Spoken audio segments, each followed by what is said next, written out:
मित्रों, हिंदू धर्म के लोगों को अक्सर ये आशंका रहती है कि मांस, मछली तथा अंडा खाने वालों के साथ क्या होता है। वैसे तो शाकाहारी भोजन को हिंदू धर्म में सर्वाधिक माना जाता है, लेकिन फिर भी कलयुग जैसे दौर में सभी धर्म के लोग बड़े ही चाव के साथ मांसाहारी भोजन खाते हैं।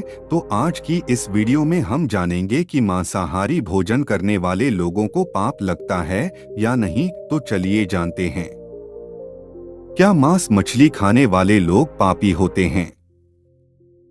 जैसा कि दोस्तों, वेदों में जानवरों को मारना पाप माना गया है और मांस खाना सख्त मना है। अथर्ववेद में कहा गया है कि आप इन चीजों को चावल, गेहूं, दाल आदि को भोजन के रूप में ले, जो आपके लिए सबसे अच्छा और सादा भोजन है। दूसरी ओर ऋग्वेद में कहा गया है कि गाय जगत की माता है और उसकी रक्षा ही समाज का उत्थान है। उन जैसे सभी जानवरों की रक्षा की जानी चाहिए। गीता में मांस खाने और ना खाने का उल्लेख है, जिसे 3 श्रेणियों में बांटा गया है। सात्विक भोजन करने वाले मनुष्य के विचार भी सात्विक होते हैं। तामसिक भोजन में मांस और शराब जैसी चीजों का सेवन किया जाता है। इस प्रकार का भोजन करने वाले हमेशा अपने बुरे कर्मों की वजह से बीमार और आलसी रहते हैं।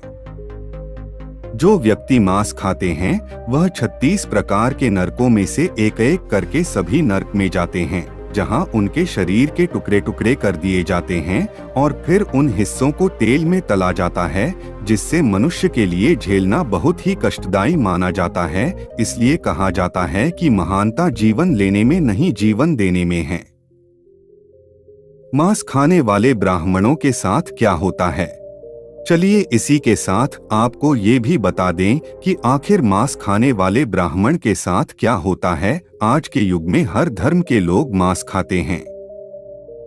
उन्हीं में से एक हमारे पूजनीय ब्राह्मण भी है।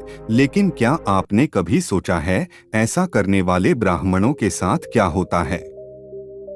क्या उनको भयानक सजाओं को भोगना पड़ता है या भगवान उनको माफ कर देते हैं? अगर किसी मनुष्य का जन्म ब्राह्मण परिवार में हुआ है और वो उस धर्म को त्याग कर मांस का सेवन करता है, तो ऐसे लोगों की जब मृत्यु पास होती है तब उनके दांत काले पड़ जाते हैं और पेट निकल आता है। पुराणों की माने तो उनकी मौत बहुत दर्दनाक होती है। कहा जाता है कि अगर भगवान ने किसी को इतनी श्रेष्ठता दी है और उसकी कदर ना की जाए तो भगवान का क्रोधित होना वाजिब है। स्कंद पुराण काशीखंड के 3 अध्याय में कहा गया है कि जो ब्राह्मण मांस खाता है उसके जीवन पर धिक्कार है। ऐसे ब्राह्मण को ना तो मृत्यु लोक में सुख मिलता है और ना ही मृत्यु के बाद दूसरे लोक में। इतना ही नहीं, स्कंद पुराण के अनुसार भगवान शिव उन लोगों की पूजा कभी स्वीकार नहीं करते जो लोग मांसमदीरा का सेवन करते हैं। मांस खाना पाप या पुण्य? वराह पुराण के अनुसार भगवान विष्णु के वराह अवतार कहते हैं कि जो व्यक्ति मांस खाता है, मैं ना तो उसकी पूजा स्वीकार करता हूँ और ना ही उसको अपना भक्तों मानता हूँ। साथ ही वह पृथ्वी देवी से कहते हैं कि जो मनुष्य गौ माता का मांस खाता है उसे मैं हर तरह से बर्बाद कर देता हूँ और वो मेरे लिए एक अपराधी के समान होता है। उसकी हर सुख सुविधा को मैं मिट्टी में बदल देता हूँ। यह बात उन दिनों की है जब भगवान श्री कृष्ण अपने बालपन में थे। एक बार जब श्री कृष्ण एक पेड़ के नीचे बैठे बांसुरी बजा रहे थे, उसी तरह एक हिरन दौड़ता चला आया और उनके पीछे जाकर छुप गया। वो हिरन बहुत ही घबराया हुआ था। भगवान श्री कृष्ण ने उसके सिर पर हाथ फेरते हुए कहा, क्या हुआ? तुम क्यों छुप रहे हो? उसका पीछा करते हुए एक शिकारी भी वहां आ पहुंचा और बोला, यह मेरा शिकार है, इसे मुझे दे दो, इस पर मेरा अधिकार है। तब भगवान श्री कृष्ण बोले, हर जीवित जीव पर उसका खुद का अधिकार होता है, न कि किसी का। तब वह शिकारी क्रोध में बोला, यह मेरा शिकार है, इसे मैं पकाकर खाऊंगा। तब भगवान श्री कृष्ण बोले, किसी भी जीव को मारकर खाना पाप की श्रेणी में आता है। क्या तुम पाप के भागी बनना चाहते हो? मांसाहार पुण्य है या पाप, क्या तुम धर्म को नहीं जानते?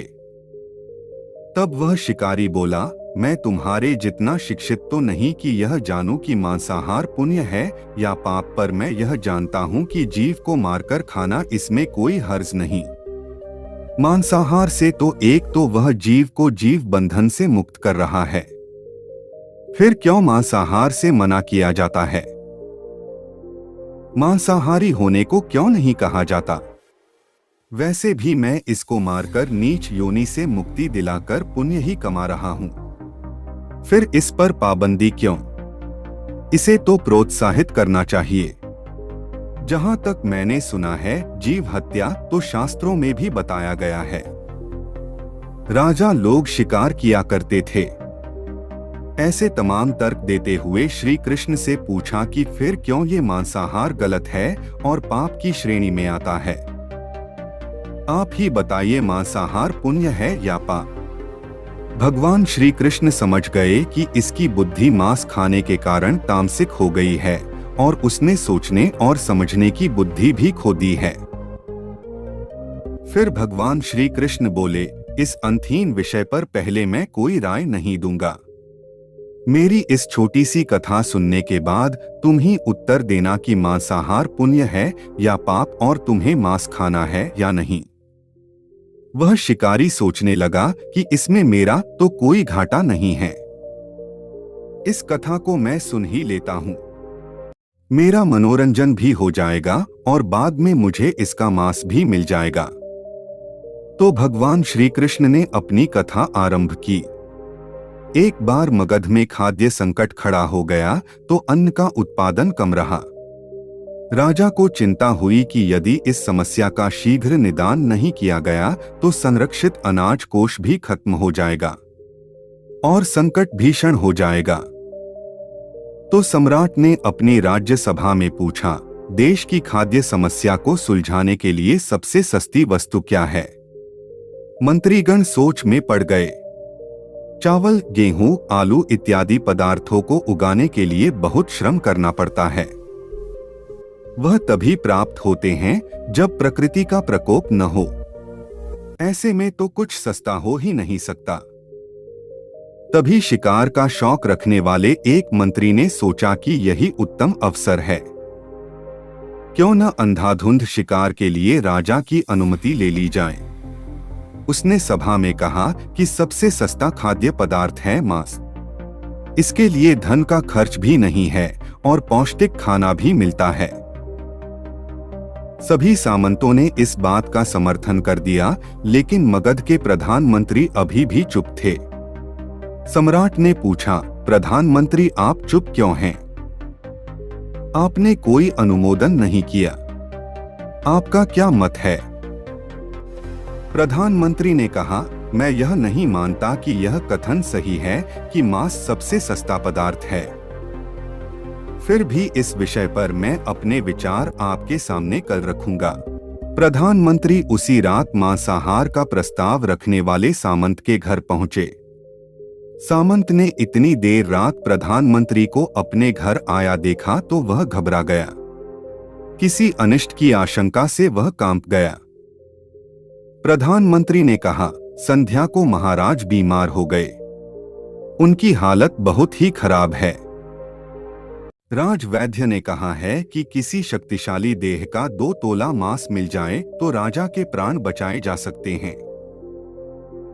आप महाराज के सबसे विश्वास पात्र हैं, इसीलिए आपसे योग्य कौन होगा?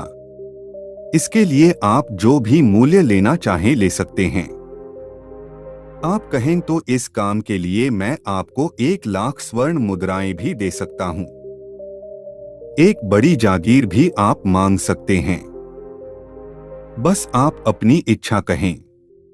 मैं कटार से आपके हृदय को चीर कर बस 2 तोला मांस निकाल लूंगा। यह सुनकर सामंत के चेहरे का रंग फीका पड़ गया। वह सोचने लगा, जब जीवन ही नहीं रहेगा तो लाख स्वर्ण मुद्राओं से मैं क्या करूंगा और बड़ी जागीर भी किस काम आएगी। वह झटपट अंदर भागा और अपनी तिजोरी से 1 लाख स्वर्ण मुद्राएं लेकर आया। मुद्राएं देकर उसने प्रधानमंत्री के पैर पकड़ लिए और गिड़गिड़ाते हुए बोला, श्रीमंत, मैं आपकी 1,00,000 मुद्राओं में अपनी 1,00,000 मुद्रा और मिलाता हूँ। इस पैसे से आप किसी और सामंत के हृदय का मांस खरीद ले, किंतु मुझे जाने दे। यह बात किसी और को पता न चले। मैं आपसे आग्रह करता हूँ। प्रधानमंत्री जी यह सब समझ चुके थे। वह उसे थोड़ी और मानसिक पीड़ा देना चाहते थे। प्रधानमंत्री ने आगे कहा, सामंत, आप शरीर से बलिष्ठ हैं। आपकी कद काठी महाराज से मिलती जुलती है। इसीलिए राजवैद्य ने खास तौर पर आप ही का नाम लिया है। आपके दान से हमारे अच्छे राजा की जिंदगी बच सकती है।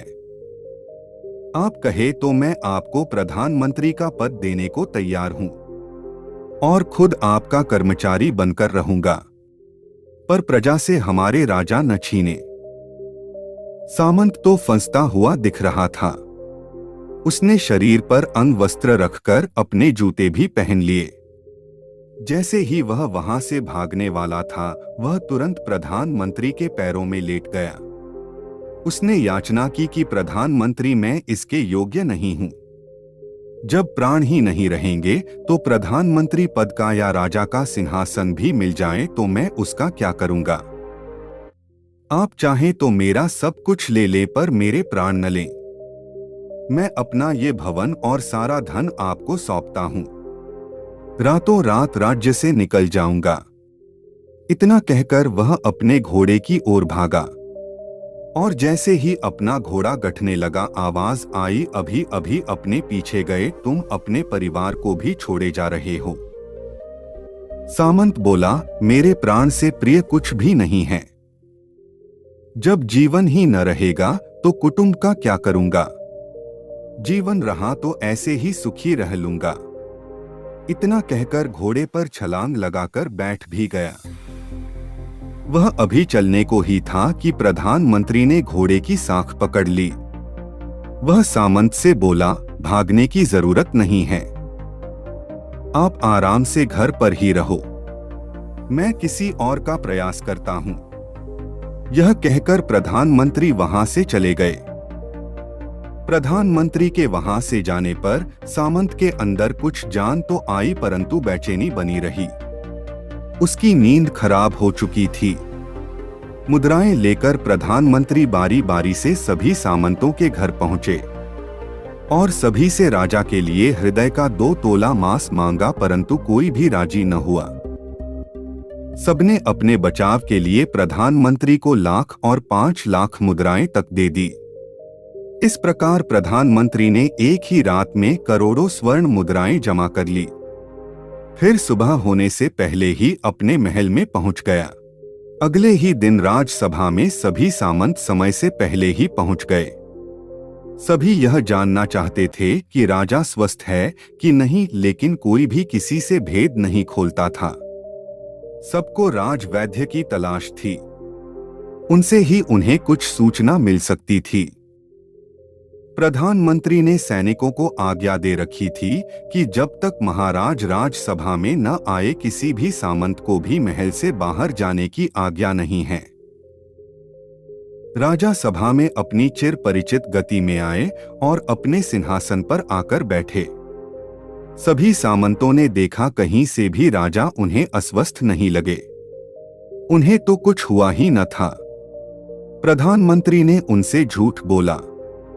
हर सामंत के मन में यही विचार चल रहा था, पर कोई भी किसी और को कुछ भी न बोल रहा था। तभी प्रधानमंत्री ने राजा के समक्ष 1 करोड़ स्वर्ण मुद्राएं रख दी। राजा ने पूछा, ये स्वर्ण मुद्राएं किसके लिए है और कहां से आई? प्रधानमंत्री ने कहा, 2 तोले मांस के लिए इतनी धनराशि जुटाई है, पर मांस न मिला। अपनी जान बचाने के लिए सामंतों ने यह मुद्राएं दी हैं। अब आप यह विचार कीजिए, मांस कितना सस्ता है। राजा को बात समझ में आ गई। उन्होंने प्रजा को अतिरिक्त परिश्रम करने का निवेदन किया और राजा के अनाज भंडार में से अनाज निकालकर श्रमिकों को दिया गया। उन्होंने पौष्टिक सब्जियों की खेती का तुरंत आदेश दिया। वह 1 करोड़ स्वर्ण मुद्राएं इसी कार्य के लिए और श्रमिकों के कल्याण के लिए खर्च की गई।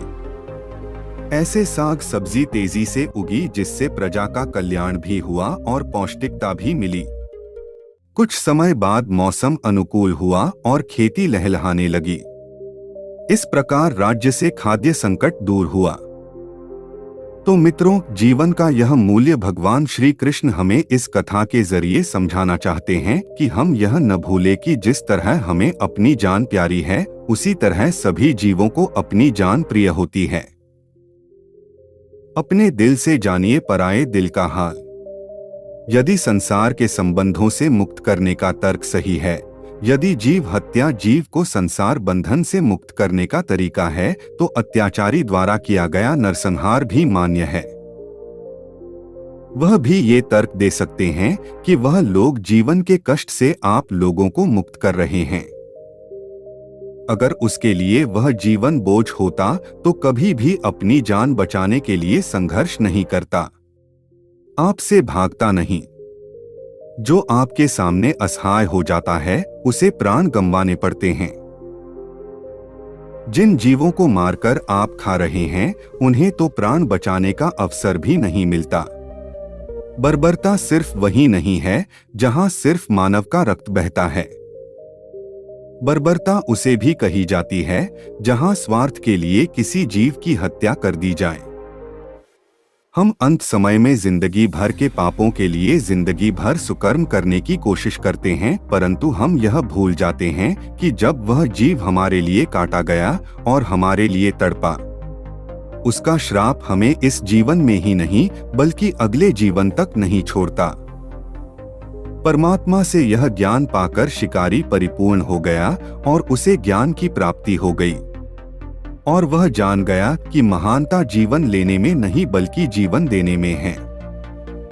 शिकारी भगवान के आगे हाथ जोड़कर वहां से चला गया और उसने कसम खा ली कि वह अपने संपूर्ण जीवन में किसी को भी कभी चोट नहीं पहुंचाएगा।